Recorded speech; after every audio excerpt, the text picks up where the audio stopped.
Assalamualaikum warahmatullahi wabarakatuh. Hai semuanya, aku Tiara Wandari, NPM 1911030424 dari Prodi Manajemen Pendidikan Islam kelas E semester 4. Video ini dibuat untuk memenuhi tugas analisis perilaku organisasi yang diampu oleh Bapak Aditya Pradito. Oke, di video kali ini aku akan memaparkan mengenai konflik dalam organisasi. Yang pertama, pengertian konflik. Konflik umumnya diartikan sebagai pertentangan.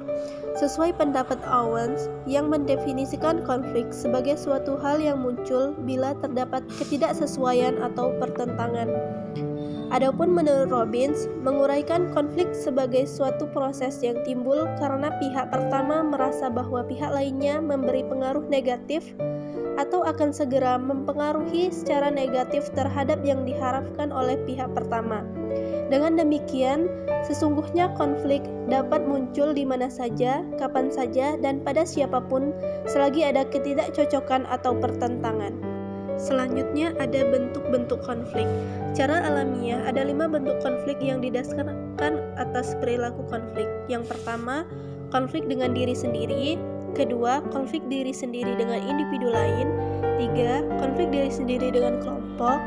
4, konflik kelompok satu dengan kelompok lainnya dalam organisasi. Dan yang terakhir, konflik antar organisasi. Faktor-faktor konflik. Ada beberapa faktor yang dapat menimbulkan adanya konflik dalam suatu organisasi, yaitu yang pertama, berbagai sumber daya yang langka. 2, perbedaan dalam tujuan. 3, saling ketergantungan dalam menjalankan pekerjaan. 4, perbedaan dalam nilai atau persepsi. Yang terakhir, sebab-sebab lainnya. Contohnya, ada gaya kepemimpinan, job deskripsi yang tidak jelas, dan lain sebagainya. Selanjutnya, ada pandangan tentang konflik. Menurut Robbins, pandangan tentang konflik khususnya menyangkut peran konflik dalam organisasi, yaitu yang pertama, pandangan tradisional. Pada pandangan ini menyatakan konflik sebagai musuh abadi. Konflik harus dihindari karena merugikan. Yang kedua, pandangan hubungan manusia. Pada pandangan ini, konflik dilihat sebagai hal yang wajar sehingga konflik harus dapat diterima dengan baik. Yang ketiga, pandangan interaksionis.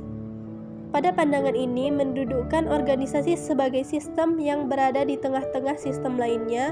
Oleh karena itu, konflik perlu dipertahankan pada tingkat minimum, sehingga kelompok tersebut bersemangat dan juga kreatif. Sedangkan menurut Gibson, konflik terbagi menjadi 2, yaitu yang pertama, konflik fungsional, yaitu konflik yang bermanfaat untuk mencapai tujuan organisasi dan meningkatkan kinerja organisasi. Yang kedua, konflik disfungsional, yaitu konflik yang bersifat destruktif dan tidak meningkatkan kinerja serta menghambat pencapaian tujuan organisasi.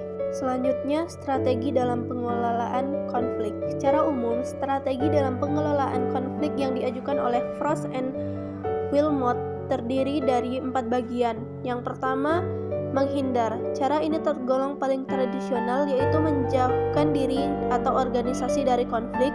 Yang kedua, eskalasi, yakni meningkatkan intensitas pertentangan.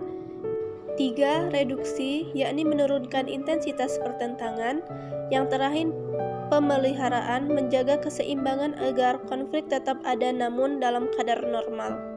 Pendapat lain tentang strategi mengatasi konflik dikemukakan oleh Dunet E, yakni yang pertama, jika kerjasama rendah dan kepuasan diri tinggi, maka gunakan pemaksaan atau persaingan.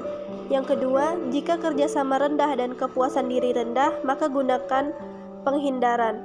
Yang ketiga, jika kerjasama dan kepuasan diri seimbang, maka gunakan kompromi. Yang keempat, jika kerjasama tinggi dan kepuasan diri sendiri tinggi, maka gunakan kolaborasi. Dan yang terakhir, jika kerjasama tinggi dan kepuasan diri sendiri rendah, maka gunakan penghalusan. Itulah tadi sedikit pemaparan materi tentang konflik dalam organisasi dari aku. Mohon maaf apabila terdapat banyak kesalahan. Aku akhiri, wassalamualaikum warahmatullahi wabarakatuh.